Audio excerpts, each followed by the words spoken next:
and welcome to our NBL Round 10 preview. Thanks to Dabble, I'm Steph Baumgartel, joined by Pete Hawley to get into all the excitement and action that is to come this round.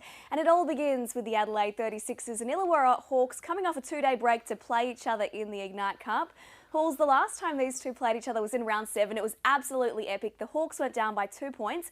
Do you think they come into this one with a bit of a point to prove? Oh, for that and many more reasons. I mean, they got smacked around by the Sydney Kings in the rivalry. It was game of the season potentially, and they really didn't stand a chance from the opening tip. So Justin Tatum will have them raring to go.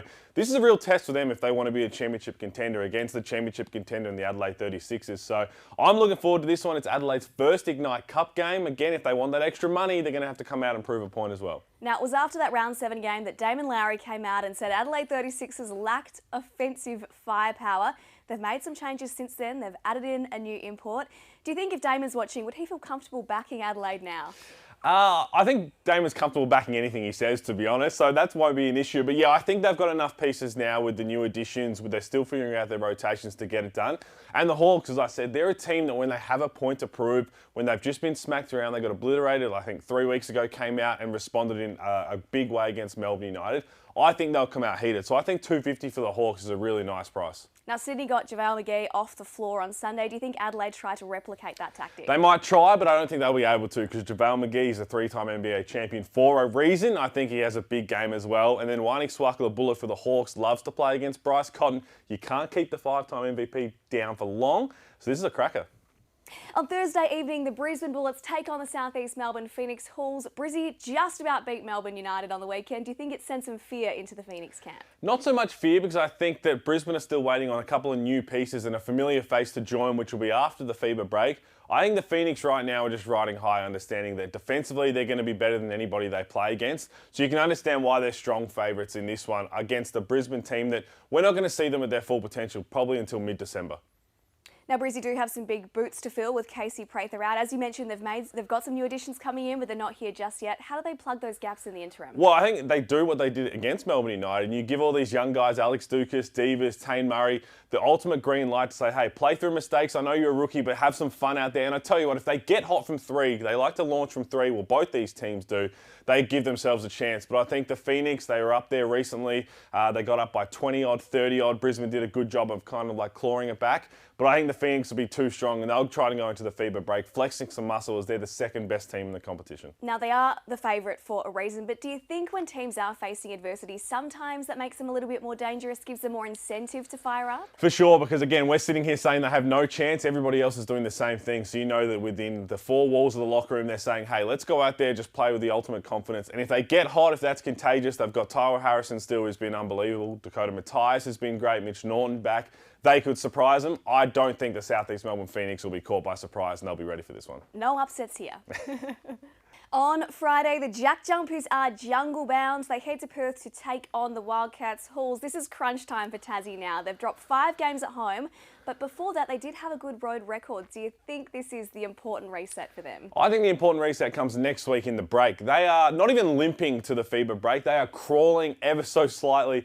They need everybody back as soon as they possibly can. David Johnson, Will Magnay, these guys are just battered and bruised. And they come in against the Perth team, who I think they've got their own injury concerns with Jaron Riley, but they've got studs everywhere. Christian Doolittle, JLA set for a big bounce back game as well. So I'm worried for this. I know Tassie always seems to get up for a fight, but I think Perth's going to try and send a message here. Well, as you mentioned, the injury woes are worsening. Will Magnay now taking some time on the bench as well. Who do you look to for the Jack Jumpers to fill that gap? Well, it's going to have to be Bryce Hamilton, but he's been having to do it all himself. So Josh Bannon, Majuk Deng, another one who can step out and shoot the 3-ball. He knows JLA's game very well from international basketball as well. So again, I think that the culture that Tassie have, that Scott Roth likes to do, they'll travel well with that. But I think Perth will really come out with a point to prove and say, hey, I know you're battered and bruised. We don't care. We're going to show that we're one of the best teams in the comp. Now, we like to remind everyone that we saw Perth's potential before everyone else. Chris Anstey came out last weekend and he said the Wildcats are the real deal. Obviously, we agree, but I want to know at this point if you see your championship predictions still stacking up. I do. I really do, because I think right now they're going to peak around the end of January, which is the perfect time because they've got Windler, they've got Doolittle, JLA, David Duke Jr. still finding his feet when Jaron really gets back. Peppers look great. They've got all the great ingredients of a championship contending puzzle. And if they get there, we're going to have to start to replay all the stuff that we said because we're not new, we're not on the bandwagon, we've been there the whole time. We've got bragging rights coming.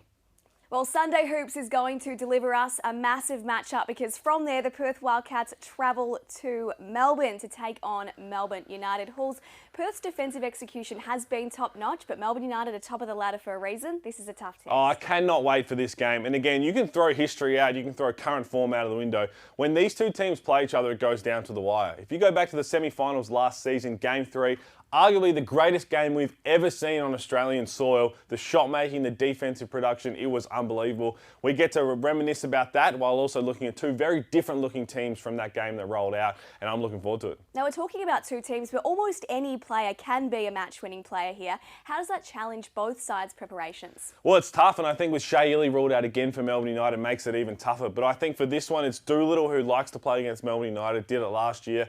He's coming off a good round.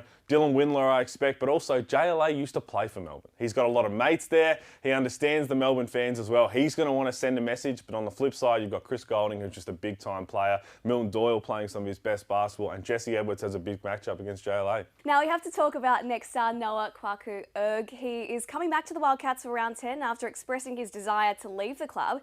Do you think there's any trouble in paradise here, or is it just back to business? No, I think it'll be back to business. Again, he's such a young pro. He's got a massive career ahead of him, but coming in and just figuring out where he can help develop and get some wins on the board for the Perth Wildcats. Winning solves everything. So Noah versus Dash Daniels, the next star for Melbourne United. Anytime you see two next stars go head-to-head, there's a lot of NBA eyeballs on it. Well, that about rounds out our round 10 preview. Thanks to Dabble. Thanks so much for tuning in. You win some, you lose more. For free and confidential support, call the number on the screen or visit the website.